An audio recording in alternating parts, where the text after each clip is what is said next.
Cévennes, ça se passe ici.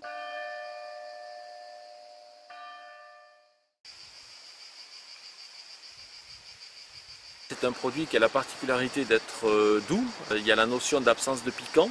Il y a également la notion de sucré. Puis ensuite, il y a deux autres critères, l'absence d'amertume et ce caractère à la fois croquant et juteux, donc une texture bien spécifique. Et ensuite sur les étals, on le reconnaît, je dirais, entre mille, puisqu'il a cette couleur qui est entre blanc et cuivré. On parle de blanc nacré.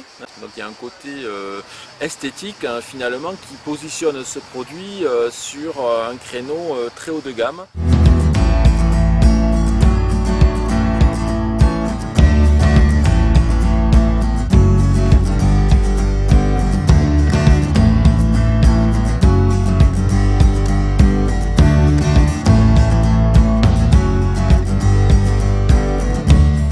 Vous voyez derrière moi ce cadre de vie, c'est la vie que j'ai choisie, ce hameau, la culture de l'oignon doux des Cévennes.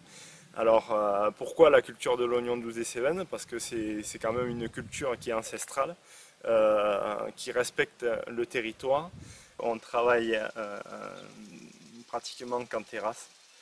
Donc comme on voit derrière, c'est des murs qui ont été construits par la main de l'homme pour retenir la terre et pour pouvoir cultiver dessus.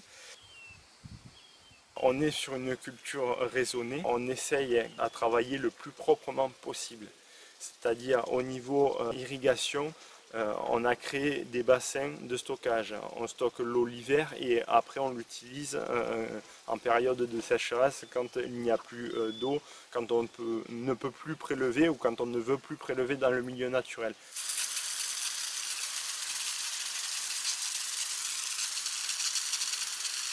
On travaille en partenariat avec le Parc national des Cévennes pour évoluer vers une culture biologique. On y croit et on pense que c'est notre avenir.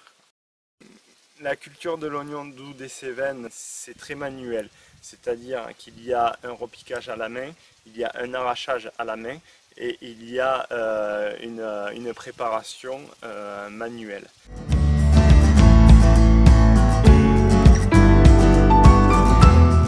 Avec la coopérative, parce que sans la coopérative on n'en serait pas là. Tout ce qui est bassin de rétention, tout ce qui est rotation de culture, tout ce qui est station météo, essayer de traiter le moins possible, essayer d'arroser ce qu'il faut quand il faut, tout ça c'est grâce à la coopérative. Sans ce support technique, je veux dire, on n'en serait pas là aujourd'hui. Donc aujourd'hui, voilà, la coopérative fédère ses producteurs, donc c'est essentiellement un outil de vente, de conditionnement et d'expédition, et permet, je dirais, au travers de ce métier-là, de cette structuration de la filière, de faire vivre aujourd'hui une centaine de familles.